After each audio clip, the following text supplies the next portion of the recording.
د ځینو ځینو جنکو په سر شمله پکار ده د ځینو ځینو جنکو په سر شمله پکار ده د څه ځوانانو په سرونو لوپټه پکار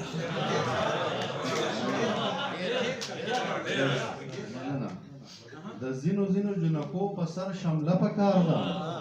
د څه ځوانانو په سرونو لوپټه پکار ده او سړی خواره پکې اوسېږي سړیتوب نه مني سړی خواره پکې اوسېږي سړیتوب نه مني دې د وحشت کلي کې ژوند ته حوصله پکار ده سړی خواره پکې اوسېږي سړیتوب نه مني دې د وحشت کلي کې ژوند ته حوصله پکار ده او دیار صاحب دا شعر د تاسو ته ډالۍ وي غواړي ټول خو د چا دلته د چا هلته خوښتي غواړي ټول خو د چا دلته د چا هلته خوښتي د چا پیاله پکار ده چاته یې وله پکار ده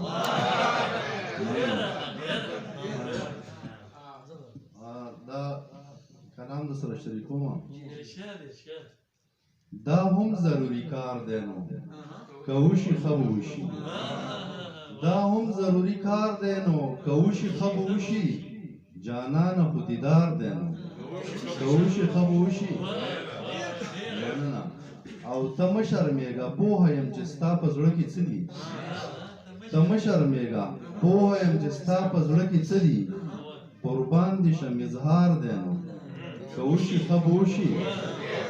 او مننه د قام هر یو بچی ته په بد کار غوسه پکار ده د قام هر یو بچی ته په بد کار غوسه پکار ده خو خپل بچی ته قار دی نو که وشي ښه به وشي مننه د قام هر یو بچی ته په بد کار غوسه پکار ده خو خپل بچی ته قار دی نو که وشي ښه به وشي او پیسې به پسې درکړمه زړه واخله او زړه راکړه پیسې به پسې درکړمه عرضه به پسې درکړمه زړه واخله او زړه راکړه او د ګټې کاروبار دی نو که وشي ښه به وشي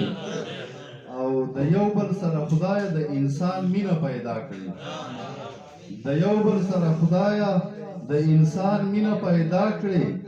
الله ستا لوی دربار دی نو که وشي ښه به وشي مننه د یو بل سره خدای د انسان مینه پیدا کړي الله ستا لوی دربار دی نو که وشي ښه به وشي او ځوانانو ته مکتب کې دا د ډاکټر صاحب ته ډالۍ دا شعر ځوانانو ته مکتب کې پښتو ژبه لازمي ده ځوانانو ته مکتب کې پښتو ژبه لازمي ده صاحب ستا اختیار دی نو که وشي ښه به وشي مننه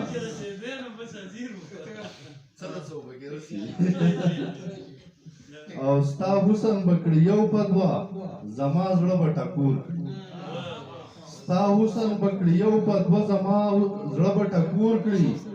یخ ښکل یې خو سینګار دی نو که وشي ښه به وشي دا غزل ډېر اوږد دی بس په کم دی او حاجي صاحب د پردۍ پولې او کم ټول نه قلار شه حاجي صاحب د پردۍ پولې او کم ټول نه قلار شه ګناه نه استغفار دی نو که وشي ښه به وشي او زمونږ د پښتنو ژبه تحریر دی هم سند دی زمونږ د پښتنو ژبه تحریر دی هم سند دی په یو بل اعتبار دی نو